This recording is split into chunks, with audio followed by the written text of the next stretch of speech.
오늘 시편 64편은 말 그대로 다윗이 큰 위기 속에서 기도한 내용입니다. 그래서 학자들은 아마 이 시편 64편의 내용이 다윗의 여러 위기가 있겠지만은 그 중에 가장 큰 위기였던 아들 압살롬과의 상황 속에서 이 시편이 나오지 않았을까, 이 시의 배경이 그렇지 않았을까 추측을 합니다.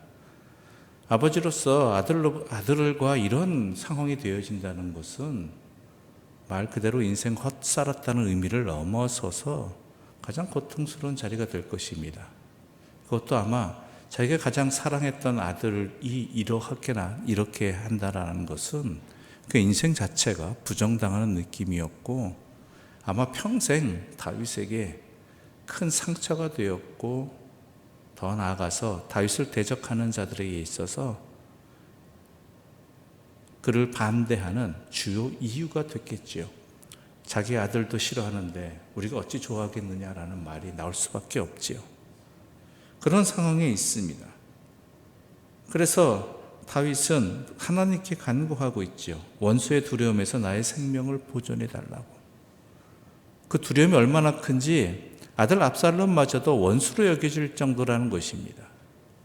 물론 아들 자체가 원수라기보다는 이 상황이 원수가 되겠지요. 이러한 상황들이 그로 하여금 원수가 아니면 이런 일이 벌어질 수 없다라고 생각되어질 정도였습니다. 그뿐만이 아닙니다. 오늘 본문에서 다윗이 특히 더 힘들었다라는 것은 이러한 일들이 압살롬만의 일들이 아니라 압살롬과 함께하는 세력들에 의해서라는 것이죠. 그 중에는 다윗왕을 함께 섬겼던 신하들도 그 안에 있고 그들의 영향을 받아서 이스라엘 백성들 가운데에도 다윗에 대해서 불만을 가진 사람들이 함께 했습니다. 우리 2절과 3절의 말씀 함께 읽겠습니다. 2절과 3절입니다. 함께 읽겠습니다. 주는 악을 꾀하는 자들의 음모에서 나를 숨겨주시고 악을 행하는 자들의 소동에서 나를 감추어 주소서. 그들이 칼같이 자기 혀를 연마하며 화살같이 독한 말로 겨누고. 이들이 어떠한 무력적인 행동을 분명히 하였지만은 다윗에게 있어서 많이 힘들고 어려웠던 부분은 바로 말입니다. 말. 오늘 본문에 이렇게 말했죠. 칼같이 자기 혀를 연마한다. 그러니까 자기 말을, 그들의 말이 칼같이 휘둘러졌다라는 것입니다. 또한 독한 말을 화살같이 겨누었다라는 것이죠. 사람이 말이라는 게요, 참 무섭습니다. 그래서 사람을 죽일 수 있는, 소리 없이 죽일 수 있고 그리고 상하게 할 수 있고 사람을 변하게 만들어버리는 대표적인 수단이 바로 말이라는 것이죠. 아무리 선한 의도로 했다 할지라도 그 선한 의도가 나만의 선한 의도인지 아니면 상대방에도 선하게 다가오는지, 또한 그 행동에 대한 어쩔 수 없는 결과라고 이야기하지만 그 이상으로 행한 것은 아닌지, 그로 인해서 다른 것까지 연결시켜서 그 사람을 비난한다든지 아니면 함부로 한다든지, 거기다가 또 없는 말로 상처를 입히고, 또한 자기 말을 말하는 사람이 자기 말을 합리화시키기 위해서 없는 상황들을 연결시켜서 전혀 상관없는 일들을 상관시켜서 그 상대방에게 험한 말을 하고 화살같이 쏠 때가 있다는 것이죠. 근데 의외로 말이라는 것이 한번 뱉고 나면은 뱉은 이에게 기억 속에서는 사라져버린 것 같습니다. 눈에 보이는 무기가 아니기 때문에 무책임해진다는 것이죠. 말을 해놓고 무책임해진다는 것이죠. 대표적인 표현이 뭡니까? 내가 그런 말 했던가? 내가 그런 의도로 한 것은 아닌데. 요즘은 더하죠. 익명성이라는 그 강력한 날카로움을 가지고 함부로 해버린다는 것입니다. 사람을 병들게 하는 일이죠. 그래서 4절 보면 이렇게 기록되어 있습니다. 함께 읽어보겠습니다. 숨은 곳에서 온전한 자를 쏘며 갑자기 쏘고 두려워하지 아니하는도다. 이게 숨은 곳에서 온전한 자를 쏘고, 익명성으로 숨어 있는 것이죠. 그리고 갑자기 쏘고 두려워하지 않은 데다 무책임성입니다. 말의 무서움이 바로 이것 때문입니다. 다윗도 그러한 상황을 겪고 있는 것이지요. 그 다음에 5절을 보게 되면 이렇게 기록되어 있습니다. 5절과 6절 함께 읽어보겠습니다. 5절과 6절입니다. 그들은 악한 목적으로 서로를 격려하며 남몰래 옳은 옳기를 함께 의논하고 하는 말이 누가 우리를 보리요 하며 그들은 죄악을 꾸미며 이르기를 우리가 묘책을 찾았다 하나니 각 사람의 속뜻과 마음이 깊도다. 악한 사람이 서로 격려한다. 악한 목적을 가지고 격려한다고 이야기합니다. 악인은 홀로 행하는 법이 거의 없습니다. 누군가 자기 편을 만들죠. 뭔가 누군가 다른 사람과 함께 하기를 좋아합니다. 자기가 이러한 일을 행할 사람을, 그리고 같은 말을 해줄 사람들을 반드시 구한다는 것이죠. 그 이유가 뭐냐? 그렇게 하면 자기의 불의가 합리화가 된다는 것이죠. 나만의 생각이 아니라 다른 사람도 그렇게 생각한다라고 생각하는 핑계거리가 되어집니다. 나만 그렇게 생각하는 건 아니라는 것이죠. 그러니까 자기의 불의가 어떻게 돼요? 불의가 아니게 됩니다. 그래서 악을 행하는 자들이 무리짓기를 좋아하는 것입니다. 그 안에서 스스로를 속이고 있는 것이지요. 그래서 서로 격려한다라고 오늘 본문은 표현하고 있습니다. 그래서 모든 일을 함께 한다라는 것이죠. 이거는 불의가 아닙니다. 악한 일이 아닙니다. 왜요? 다른 사람도 나와 함께 하니까. 나만의 고집이나 주장이 아니라고 생각하니까. 그것을 위해서 무리짓고 함께 논의하고 그렇게 벌어지는 일들이지요. 그런데 문제는 이들의 문제가 뭔지 아십니까? 이들의 문제가 자기들끼리 많이 뭉쳐서 함께하고 또한 서로 합리화시키고 그러므로 하며 스스로 속이면서 자기가 올바른 행동을 하고 있고 맞는 행동을 하고 있다 스스로 판단해 버리는데 이들의 문제가 바로 의인의 장점이기도 합니다. 우리 7절 함께 읽어볼까요? 7절입니다. 그러나 하나님이 그들을 쏘시리니 그들이 갑자기 화살에 상하리로다. 또 10절 함께 읽겠습니다. 10절입니다. 의인은 여호와로 말미암아 즐거워하며 그에게 피하리니 마음이 정직한 자는 다 자랑하리로다. 아멘. 바로 하나님입니다. 다윗은 이 모든 상황 속에서 힘을 어디서부터 얻습니까? 하나님을 바라봄으로. 이런 두려움의 상황 속에서 생명을 잃어버릴 수 있는 이 상황 속에서 그가 위로를 받고 또한 중심을 놓치지 않고 살아갈 수 있는 것, 회복할 수 있는 것, 지켜나갈 수 있는 것, 감당할 수 있는 것, 그것은 바로 하나님을 찾는 것에서 비롯되어집니다. 악인은 뭐예요? 하나님을 생각하지 않는 것입니다. 자기들끼리 막 뭉치고 서로 협력하고 모여짓고 하는데 그 자리에 하나님은 없습니다. 하나님을 생각하지 않는다는 것이죠.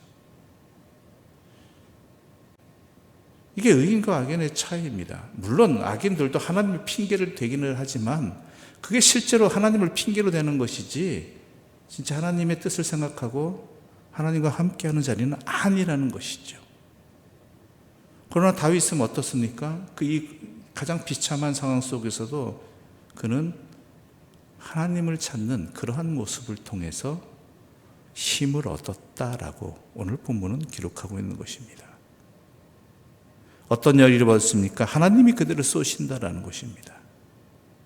그들이 갑자기 어떻게 해요? 7절을 보게 되면 화살에 갑자기 화살에 상하리로다라고 되어 있는 것이죠. 실제로 그렇습니다.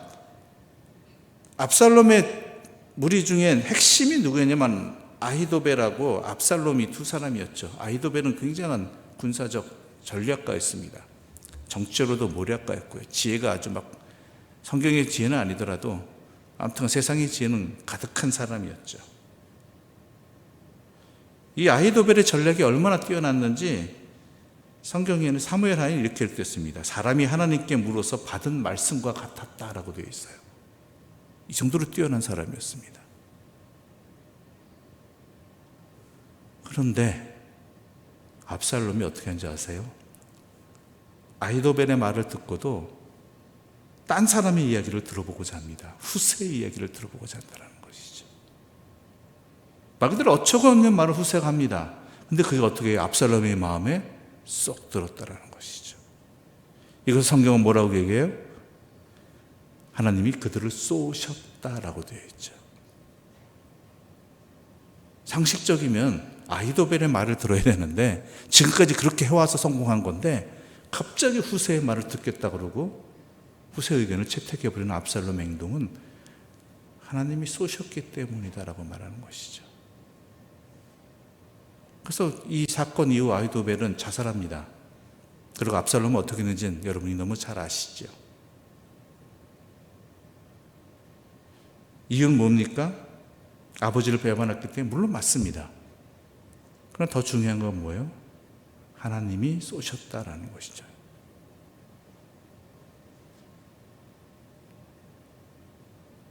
그러므로 여기서 얻는 지혜는 분명합니다. 역사적 사실은 분명합니다. 우리의 삶에 무엇이 있고 없고가 아닙니다. 현재 상황이 어떻고 저쩌고 물론 어려울 수도 있는 상황이겠지만 그게 중요한 게 아닙니다. 중요한 것은 우리의 삶의 자리에서 하나님을 찾느냐, 주의 뜻을 구하느냐, 아니냐라는 것입니다. 하나님과 함께 하느냐, 아니냐라는 것이죠. 이런 일을 통해서 다윗은 말합니다. 9절 함께 읽어보겠습니다. 9절 함께 읽겠습니다. 모든 사람이 두려워하여 하나님의 일을 선포하며 그의 행하심을 깊이 생각하리로다. 다윗이 이겼다가 아닙니다. 이 모든 일들을 통해서 어떤 결론을 얻어요? 하나님을 생각하게 된다는 거예요.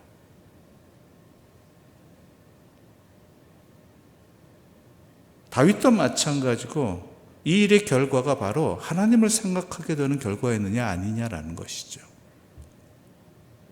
우리도 살아가면서 많은 일을 겪고 많은 상황을 해결하기도 하고 또한 많은 경험들을 하게 됩니다. 그런데 중요한 것은 그 일을 통해서 하나님을 깨닫게 되느냐 아니냐, 하나님을 더 알게 되느냐 아니냐, 하나님이 전해지느냐 아니냐, 바로 이 부분에 우리의 삶의 모든 일들의 목표가 되어야 되고 그것을 드러내도록 해야 된다는 것입니다. 오늘 하루의 삶이 여러분에게 또 허락되었습니다. 여러분도 아마 열심히 사실 것이고 최선을 다해 사실 것이고 또한 바라기는 좋은 결과들을 얻기를 바랍니다. 그런데 이러하든 저러하든 우리가 놓치지 말아야 될 것은 좋은 결과이든 또한 오늘 하루도 힘든 하루이든 간에 이 모든 일들을 통해서 내가 하나님을 깨닫게 되느냐, 또한 나의 삶을 통해서 하나님이 조금이라도 증거되어지느냐, 나는 그렇게 하진 않았지만은 그래도 최선을 다해 하나님께 살아가면서 그 누군가가 나를 통해 하나님을 보게 되느냐, 이게 우리의 인생이 제대로 살아가느냐 아니냐라는 것입니다. 최소한 내 자신이라도 하나님을 더 깊이 경험하는, 주님과 동행하는 은혜를 누리는 그런 복된 하루가 되어지기를 바랍니다. 그게 인생 제대로 사는 것이고요, 그게 또한 복된 인생이 되는 것입니다. 그것을 명심하시고 오늘도 주님과 동행하고 주님을 좀 더 알아가는 기쁨을 얻는 하나님의 사람들 되시기를 간절히 소망합니다. 기도드리겠습니다. 하나님 아버지 감사합니다. 다윗은 그 부모로서, 왕으로서, 인간으로서 도저히 감당할 수 없는 위기의 상황 속에서, 절망의 상황 속에서 하나님을 찾았습니다. 그러나 악인들은 자기들끼리 서로 위로하며 또한 모략하며 함께하며 하나님 없는 삶을 살았습니다. 이것이 바로 인간의 분명한 차이임을 알게 주셔서 감사합니다. 우리 인생에 무엇이 있고 없고 상황이 좋고 나쁘고를 가져서 그것으로 판단하여 내 인생이 잘 되었다 못 되었다를 말하고 있는데, 그것이 아니라 하나님과 함께 하느냐 아니냐가 인생의 성공과 실패, 좋고 나쁨의 가장 핵심적인 요인이고 때로는 전부라는 것을 이 시편을 통해서 말씀해 주시고 깨닫게 해 주시니 감사합니다. 이제 우리의 삶을 통해서, 하루하루의 삶을 통해서 하나님이 증거되게 해주시고, 또한 우리의 삶이 하나님으로 말미암아 즐거워하는 복된 인생들 되게 하여 주시옵소서. 그러한 분명한 지혜를 주셨사오니 우리의 삶을 살아가면서 그것을 통해 우리의 삶을 판단하게 해주시고 분별하게 해주시고, 때로는 많은 어려움이 다가온다 할지라도 두려움 없이 그것을 하나님을 찾는 기회로 삼고 하나님 은혜 가운데 살아가게 하여 주시옵소서. 예수님의 이름으로 기도드립니다. 아멘. 하늘에 계신 우리 아버지, 아버지의 이름을 거룩하게 하시며 아버지의 나라가 오게 하시며 아버지의 뜻이 하늘에서와 같이 땅에서도 이루어지게 하소서. 오늘 우리에게 일용할 양식을 주시고 우리가 우리에게 잘못한 사람을 용서하여 준 것 같이 우리 죄를 용서하여 주시고 우리를 시험에 빠지지 않게 하시고 악에서 구하소서. 나라와 권능과 영광이 영원히 아버지의 것입니다. 아멘.